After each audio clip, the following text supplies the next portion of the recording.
Good afternoon, Colin here with Techout, and I just spent the first weekend with the iPhone 15 Pro Max right here. Very, very nice phone.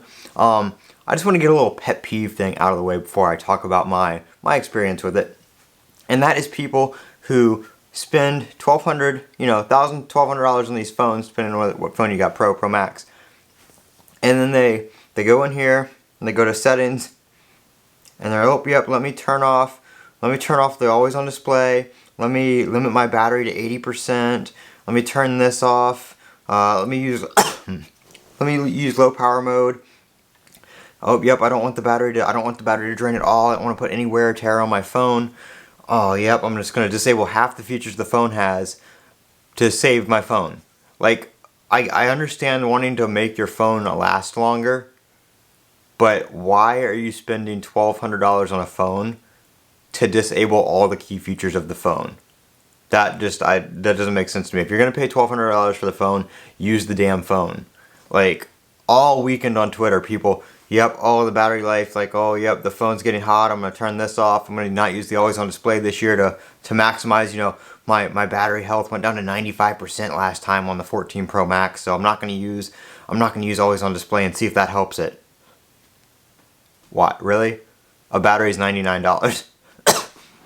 Like, if it's that bad, spend $100 and get your battery replaced. You already spent $1,200 on the phone. If you're that concerned about it, just get the battery replaced. But use your phone, please. Like, don't be posting out here all the time about all the features you disabled, to save your battery life. And then this Samsung people, oh yeah, I'm going to turn down my resolution and I'm not going to use 120 hertz. But then the iPhone comes out, and God forbid the iPhone 15 is only 60 hertz. But people on every other phone think using 120 hertz is a waste of battery anyway, and they disable it. But then Apple only gives you 60 hertz. People are freaking out about it. Like, I don't understand. So there's my little rant about that beforehand. But iPhone 15 Pro Max, I've got all my features enabled here. Got the always on display on. Got my battery, not limited to 80%. We're actually using the phone here, so very nice. Had to top it off this morning because it was on a wireless charger last night, and it actually moved over on the charger and didn't charge all the way. It only charged to 30%, so had to plug it in this morning. But other than that, very, very good. I really like the USB-C, and the fact you can, not just the fact that it's USB-C for the cable, but the fact that I can plug in my USB-C SSD and record directly from the camera to the SSD. Because I've got some videos coming up where just using my iPhone and having that, great camera in your pocket like that and being able to record is very, very nice, because I've got some networking stuff I'm doing that I'm recording that I really like to do, and it's a lot easier with my phone than it is having my camera right there. So very nice. The screen is great. The edges on this are a lot more comfortable to hold. I've got my spec click lock case on here right now, but if we take that off, give me a sec, let me just pop it off here, maybe. Pop it off here.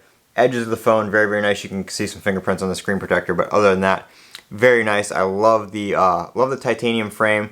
Yes, a lot of people are saying it's a lot easier to scratch, but other than that, I'm not too concerned about it. We'll have to see how it holds up over time. I know there's some people that are throwing their phone at the ground and stuff like that on purpose, and it's scratching and they're freaking out about it. But day-to-day usage so far, no issues on it, no scratches or anything like that. But the phone is definitely a lot more comfortable to hold in the hand. I actually couldn't bring myself to put a case on it for the first few days, but I was reviewing this case, so I had it on there.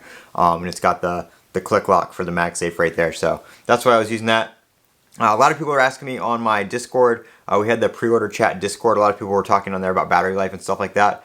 I'm not having any battery life issues whatsoever. Battery life has been great for me. Like I said, it didn't charge all the way last night. I'm at 40% right now, and I actually only, when I plugged it in, charged it up to like 50 or 54% or something like that. So battery life, not an issue. Performance has been great. Couple apps need to be updated for the 15 Pro Max. I'm not sure why, because the screen is the same size as the 14 Pro Max. But like Snapchat is kind of like on the top of the screen and all jacked up. So that's a Snapchat thing. That's not an iPhone thing.